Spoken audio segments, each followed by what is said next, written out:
daremos inicio a nuestro primer panel titulado Deporte, Inclusión y Equidad de Género. En este hablaremos sobre diversos temas, desde la brecha entre equipos femeninos y masculinos hasta la inclusión de personas con discapacidad en las actividades deportivas. Invitamos a nuestros distinguidos panelistas al escenario. Blanca Inés Durán Hernández, gerente de proyectos y consultora en el sector público, exdirectora general del Instituto Distrital de Recreación y Deporte. Ahora vamos con Blanca para tener una perspectiva local, distrital. Como estamos en la fase de diagnóstico, te quería preguntar cómo ves tú esas brechas, esa falta o cómo viste esa falta de inclusión en Bogotá. ¿Por qué esta, digamos, subrepresentación de las mujeres en los deportes, digamos, competitivos, pero también en la misma posibilidad de hacer actividad física?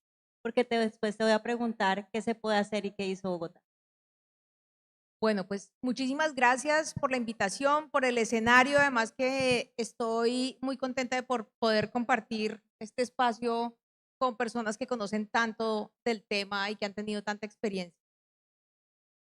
Cuando uno hace el análisis de por qué las mujeres tienen menos participación en el deporte y tienen menos de participación en la actividad física, tiene que arrancar por las niñas de 0 a 5 años.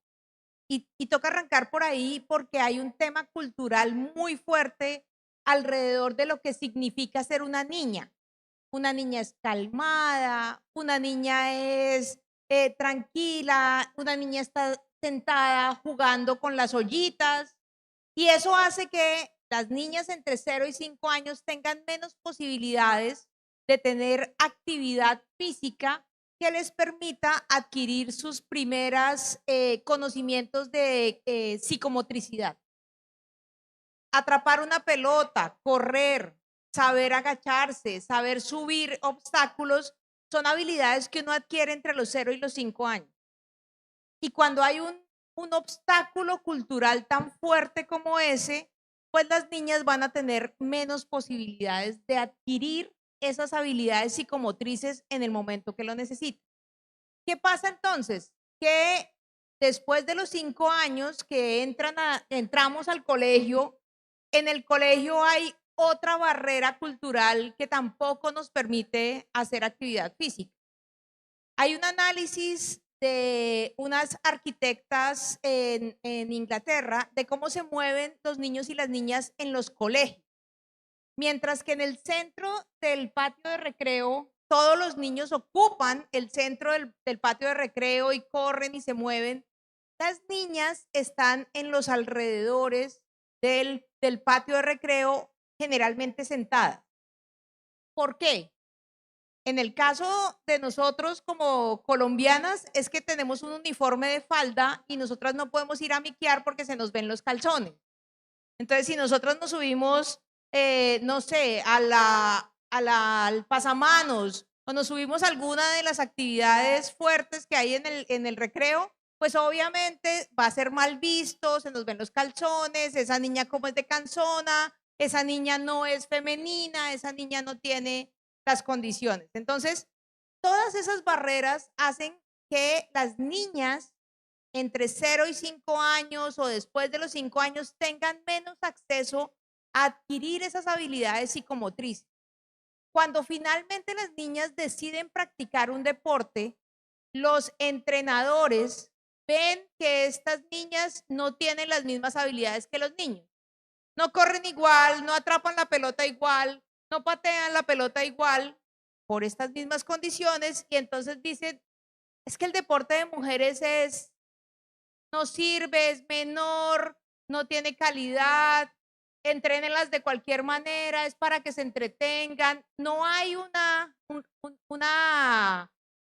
respeto, digámoslo así, a la posibilidad de un deporte femenino.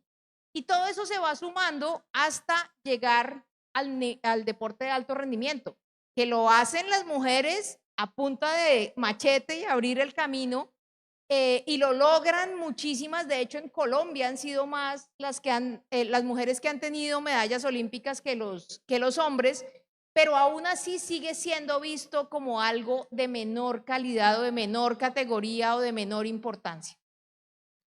¿Qué es lo que hay que hacer entonces para poder transformar esa cultura? Y es desde entre los 0 y los 5 años, comenzar ese trabajo de habilidades psicomotrices. Nosotros en Bogotá abrimos 13 centros de psicomotricidad que consistían básicamente en que niñas entre 0 y 5 años pudieran adquirir todas estas habilidades, que pudieran, como le decía uno los papás, miquear todo lo que quisiera, entonces atrapar la pelota, correr, subir, bajar, moverse por obstáculos, moverse por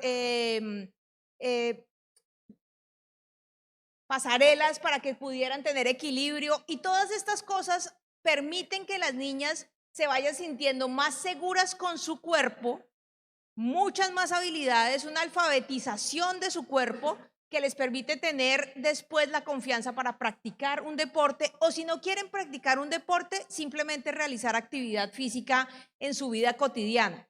Y es que las mujeres practicamos menos actividad física, ni siquiera ya estamos hablando de deporte como profesión o como alto rendimiento, sino que la actividad física cotidiana no la practicamos. Uno, porque tenemos la carga del cuidado, entonces todos los tiempos adicionales que implican los hijos, el hogar, incluso el esposo, porque en algunos casos, perdón aquí con los señores, los esposos se vuelven otro hijo y entonces las mujeres tienen que arreglar la ropa, hacerle la comida y etcétera.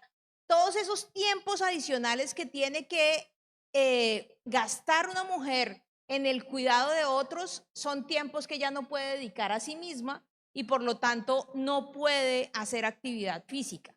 Entonces, este es un contexto que hace que las mujeres tengan menos posibilidades de practicar un deporte. ¿Qué hicimos también con el tema del tiempo en Bogotá? En Bogotá se creó el sistema del cuidado. El sistema del cuidado creo que fue una novedad, no solamente en términos deportivos o de actividad física, sino en términos de apoyo social a las mujeres, que permitía que aquellas mujeres cuidadoras, aquellas mujeres que tuvieran a cargo, ya sea un adulto mayor, una persona con discapacidad o un niño o niña menor, pudieran dedicar tiempo libre mientras el distrito cuidaba a estas personas que estaban a su cargo. Y eso les permitió dedicarse a la actividad física. Más de 3.500 mujeres aprendieron a montar bicicleta en Bogotá gracias a este programa, porque las mujeres tenían el tiempo. Durante toda su vida no habían podido montar bicicleta, o porque no las dejaban, o porque la bicicleta era un riesgo, o en algunos casos, este es un mito maravilloso, se pierde la virginidad si se monta en bicicleta, ¿no? Entonces, por eso no puedes aprender a montar bicicleta porque ya no eres virgen, no te vas a casar.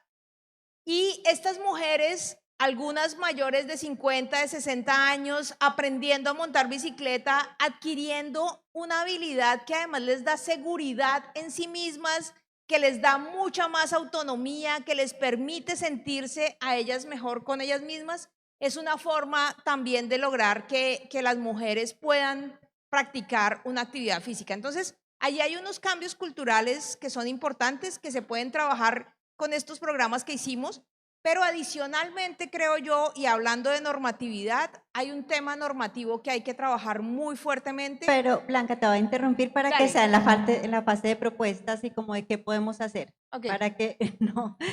Bueno. ¿Sí?